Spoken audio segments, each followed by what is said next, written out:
करते हैं। विस्तार के बाद मोदी मंत्रिमंडल की कल पहली बैठक हुई। इस दौरान कोरोना को लेकर भी चर्चा की गई। इस दौरान पीएम मोदी ने कहा कि पिछले कुछ दिनों से हम सभी भीड़-भाड़ वाली जगहों और बिना मास्क या सोशल डिस्टेंसिंग के घूम रहे लोगों की तस्वीरें और वीडियो देख रहे हैं।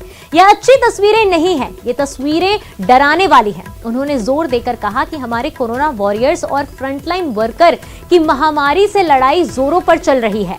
साथ ही वैक्सीनेशन को लेकर कहा कि देश की आबादी के हिसाब से टीकाकरण अभियान सही दिशा में चल रहा है। इस बीच किसी तरह की लापरवाही की कोई जगह नहीं होनी चाहिए, नहीं तो इसके दूरगामी दुष्प्रभाव होंगे जो हमारा कोरोना से लड़ाई को कमजोर कर देंगे।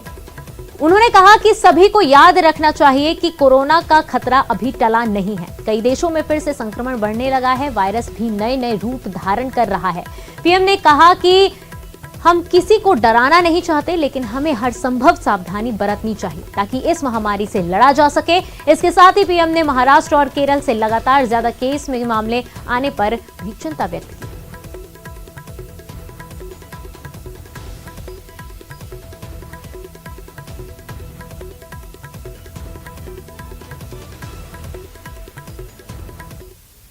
संघ प्रमुख मोहन भागवत चित्रकूट में हैं। आज से वो 5 दिवसीय बैठक में हिस्सा लेंगे। आज और कल क्षेत्रीय प्रचारकों की बैठक होगी। इसके बाद 10 और 11 जुलाई को प्रांतीय प्रचारकों के साथ मोहन भागवत वर्चुअली बैठक लेंगे। सरसंघ चालक मोहन भागवत, सर कार्यवाह दत्तात्रेय होसबाले और सभी 5 सरकार्यवाह बैठक में शामिल होंगे। 12 जुलाई को सभी 45 प्रांतों के प्रांत प्रचारक और सह प्रांत प्रचारक ऑनलाइन जुड़ेंगे। 13 जुलाई को अखिल भारतीय संगठन मंत्रियों के साथ बैठक होगी। आरएसएस की बैठक को लेकर सुरक्षा के पुख्ता इंतजाम किए गए हैं। किसी भी व्यक्ति को आरोग्य धाम से मुख्य गेट में प्रवेश नहीं दिया जा रहा है।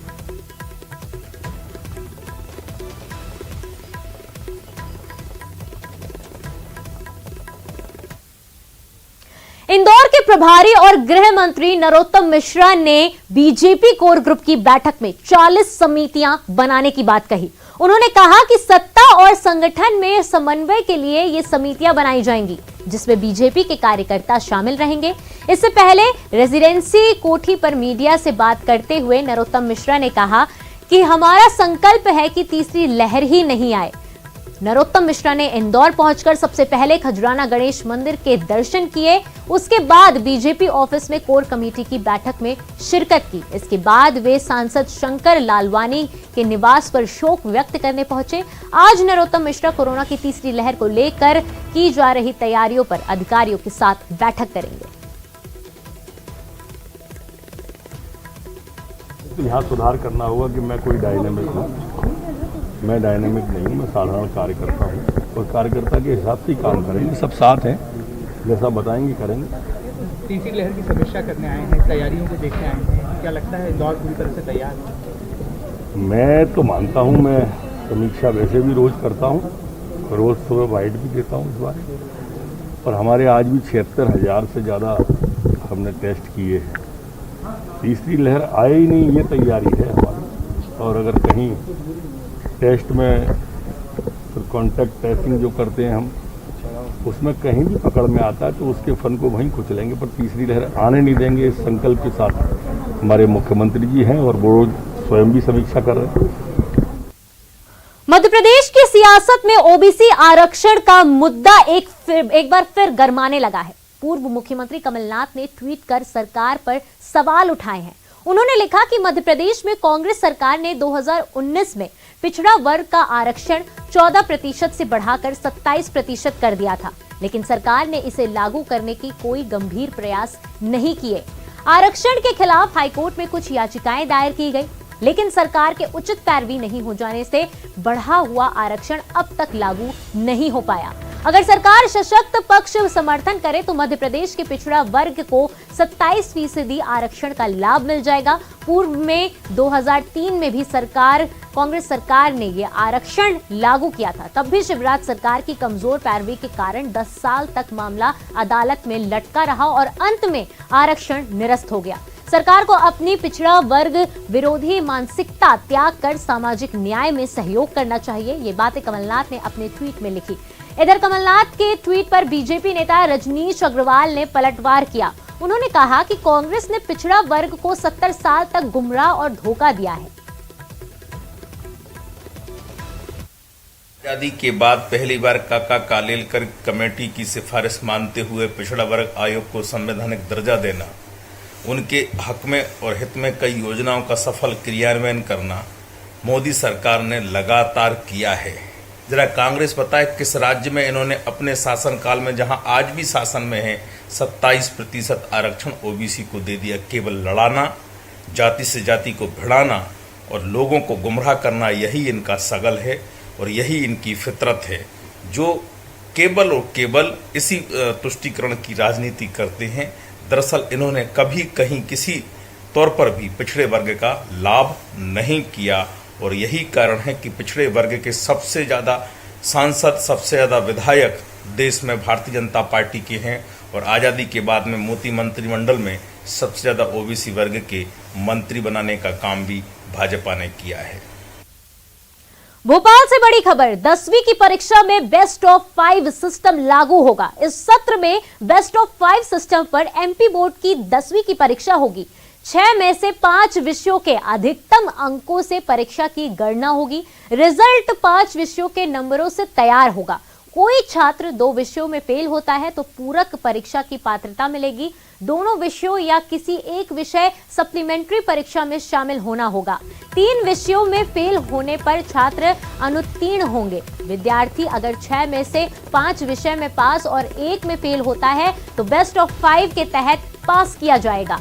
विद्यार्थी श्रेणी सुधार के लिए नियमित छात्र के रूप में हाई स्कूल परीक्षा में शामिल हो सकेंगे। बेस्ट ऑफ 5 के तहत एक विषय में फेल होने पर छात्र को पास किया जाएगा। बेस्ट ऑफ 5 को शैक्षणिक सत्र 2020 से 21 से बंद किया जाना था, लेकिन कोरोना संक्रमण के चलते फिलहाल बंद करने का फैसला टल गया है।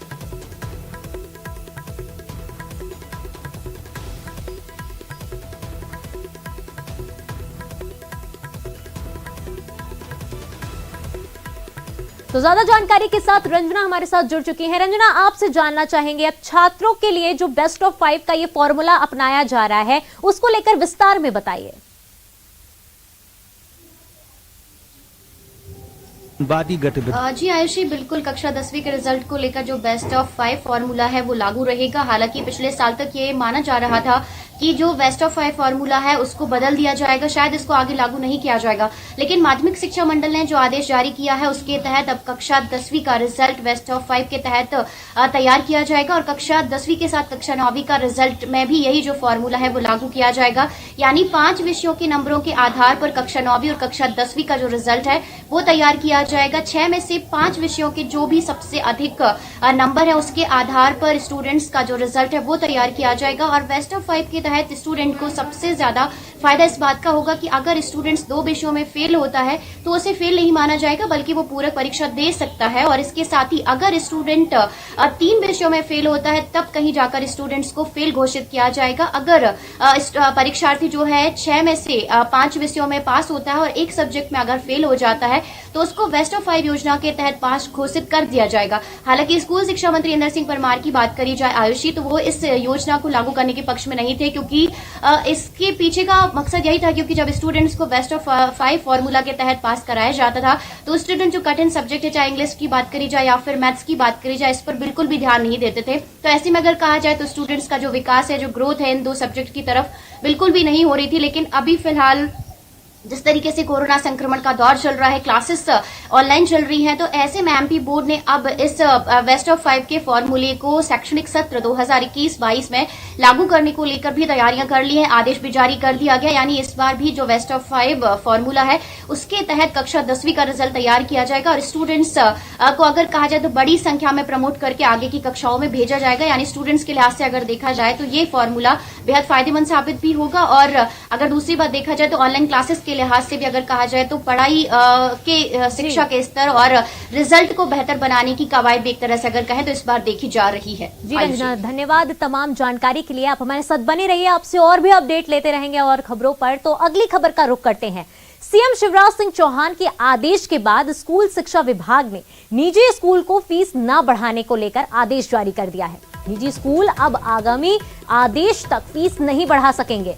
अभिभावकों को अब ट्यूशन फीस के अलावा कोई दूसरी फीस नहीं जमा करनी होगी। ये आदेश सीबीएसई, आईसीएसई और एमपी बोर्ड से संबंधित निजी स्कूलों पर लागू हुआ है।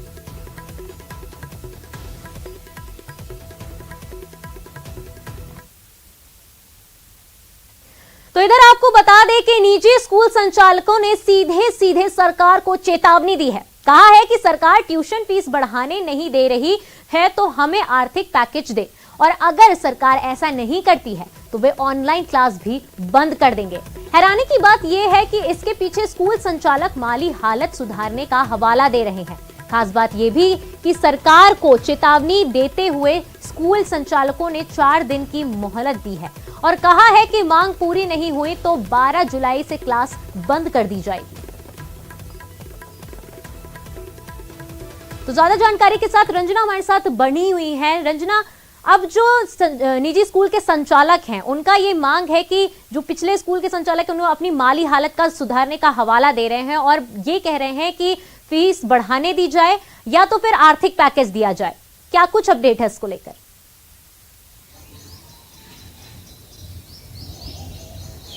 जी आयुषी, बिल्कुल निजी स्कूलों ने सरकार के सामने एक तरह से दबाव बनाने की कोशिश की है कि जो फीस न बढ़ाने को लेकर मुख्यमंत्री शिवराज सिंह चौहान ने आदेश दिया और उसके बाद स्कूल शिक्षा विभाग की तरफ से आदेश भी जारी किया गया है कि आगामी सत्र में कोई भी निजी स्कूल किसी भी तरह से जो फीस है वो वृद्धि नहीं कर सकेंगे। सिर्फ जो निजी स्कूल है अभिभावकों से ट्यूशन फीस ही ले सकेंगे। इसके एवज में जो निजी स्कूल संचालक हैं बेहद नाराज हैं और उन्होंने सरकार पर एक तरह से इस आदेश के विरोध में दबाव बनाने की कोशिश की है। दबाव इस तरीके से बनाने की कोशिश की जा रही है कि निजी स्कूल संचालकों ने प्रेस कॉन्फ्रेंस कर ये मांगे रखी है कि जिस तरह से 1.5 साल से स्कूल बंद है, ऐसे में निजी स्कूलों की माली हालत बेहद खराब है और कुछ स्कूल बंद होने की कगार पर पहुंच गए हैं क्योंकि निजी स्कूल संचालकों के पास अब इतनी अर्निंग्स नहीं है, इतना पैसा नहीं है कि वो शिक्षकों के वेतन भत्ते दे सकें या फिर जो बसों का किराया है वो निकाला जा सके या फिर बिजली का बिल और जो स्कूल है उनका किराया भराया जा सके। ऐसे में तमाम जो वेतन भत्ते हैं अब निजी स्कूल संचालकों पर भारी पड़ रहे हैं। उन्होंने सरकार से मदद मांगी है, एक तरह से गुहार भी लगाई है। ये कहा है कि अगर आप स्कूलों को आगे और बंद रखना चाहते हैं और इसी तरह से आप चाहते हैं कि सिर्फ ट्यूशन फीस अभिभावकों से ली जाए तो स्कूलों की माली हालत को सुधारने के लिए आर्थिक पैकेज सरकार की तरफ से दिया जाए ताकि स्कूलों की जो हालत बिगड़ रही है उस स्थिति में सुधार लाया जा सके। और दूसरी तरफ उन्होंने ये भी कहा है कि अगर सरकार उनकी माली हालत में सुधार नहीं करती है या उनके लिए आर्थिक पैकेज की घोषणा नहीं करती है तो 12 जुलाई से प्रदेश भर में सभी निजी स्कूल संचालक हैं जो बच्चों की ऑनलाइन कक्षाएं हैं उनका संचालन बंद कर दिया जाएगा। यानी ऑनलाइन क्लासेस के भरोसे अभी जिस तरह से प्रदेश भर के छात्र छात्राएं हैं उसको बंद करने को लेकर अब अभिभावकों ने स्कूल शिक्षा मंत्री और मुख्यमंत्री से कहा है कि प्रदेश भर में ऑनलाइन क्लासेस का संचालन 12 जुलाई से बंद होगा। धन्यवाद रंजना तमाम जानकारी के लिए और हमारे साथ बने रहने के लिए। तो अब ये देखने वाली बात होगी कि क्या कुछ रुख लेता है, जब क्या अब इसमें क्या मोड़ आता है। फिलहाल समय छोटे से ब्रेक का, ब्रेक के बाद भी खबरें जारी रहेंगी। स्वागत है। अब बात करते हैं रायपुर की, जहां पर बस ऑपरेटर्स ने मोर्चा खोल दिया है। बसों का किराया बढ़ाए जाने की मांग को लेकर यह मोर्चा खोला गया है। रोड और बस टैक्स माफी की भी मांग की गई है। 12 जुलाई को बस मालिक करेंगे प्रदर्शन, 13 जुलाई से अनिश्चितकालीन हड़ताल, 14 जुलाई को खारून नदी में करेंगे प्रदर्शन।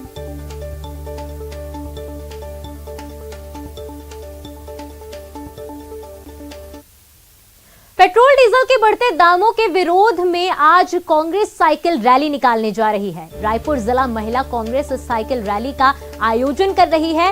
रैली को महिला कांग्रेस प्रदेश अध्यक्ष फूलोदेवी नेताम और महापौर एजाज ढेबर हरी झंडी दिखाकर रवाना करेंगे। ये साइकिल रैली पुराने कांग्रेस भवन से निकाली जाएगी जो कि शहर के प्रमुख मार्गों से गुजरेगी।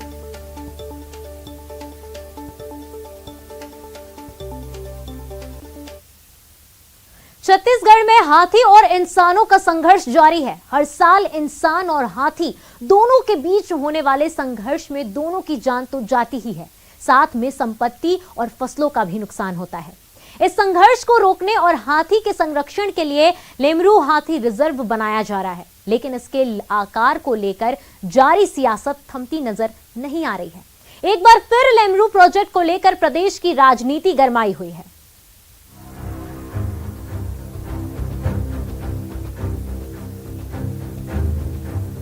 छत्तीसगढ़ की सियासत इन दिनों लेमरू प्रोजेक्ट के इर्द गिर्द घूम रही है। सारा विवाद इसके आकार को लेकर हो रहा है। पहले करीब 4000 वर्ग किलोमीटर के प्रस्ताव को केंद्र से अनुमति के बाद 1995.48 वर्ग किलोमीटर इसे तय किया गया था, जिसे फिर से छोटा कर सिर्फ 450 वर्ग किलोमीटर तक सीमित करने की तैयारी की जा रही है। इस पर विपक्ष से लेकर सत्ता पक्ष तक के विधायक सवाल उठा रहे हैं। दरअसल वन एवं जलवायु परिवर्तन विभाग की ओर से प्रधान मुख्य वन संरक्षक वन्य प्राणी को एक पत्र भेज प्रोजेक्ट को 450 वर्ग किलोमीटर तक सीमित करने का प्रस्ताव मांगा गया है। विभाग की ओर से लिखे गए पत्र में सरगुजा क्षेत्र के विधायकों के नाम का जिक्र करते हुए लिखा गया कि जन भावनाओं के अनुरूप रिजर्व एरिया को छोटा किया जाए। वहीं मामले को लेकर पूर्व मंत्री बृजमोहन अग्रवाल ने सरकार पर हमला बोलते हुए कहा कि पूरे प्रोजेक्ट को लेकर सरकार के खाने के दांत कुछ और हैं और दिखाने के कुछ और। अब ये सरकार भी इसको छत्तीसगढ़ के जंगलों की चिंता नहीं है, छत्तीसगढ़ के वनवासियों की, आदिवासियों की चिंता नहीं है, छत्तीसगढ़ में हाथियों के जीवन बचाने की चिंता नहीं है। इसको अब चिंता है तो सिर्फ उद्योगपतियों के हितों को संरक्षित करने की चिंता है। विपक्ष के हमलावर तेवर पर सरकार के प्रवक्ता मंत्री रविंद्र चौबे ने दो चूक कहा। हाथी पूरे प्रदेश में विचरण कर रहे हैं तो क्या पूरे प्रदेश को अभयारण्य घोषित कर दे। एक विधायक की राय से इतना बड़ा प्रोजेक्ट नहीं बनाया जा सकता। ये किसी एक व्यक्ति की राय से इतना बड़ा प्रोजेक्ट नहीं बनाया जा सकता, इसलिए अभी सारे लोगों के मत आ रहे हैं। इसको मतभेद जैसा आप मत दीजिए, अपना अपना मत व्यक्त करते हैं।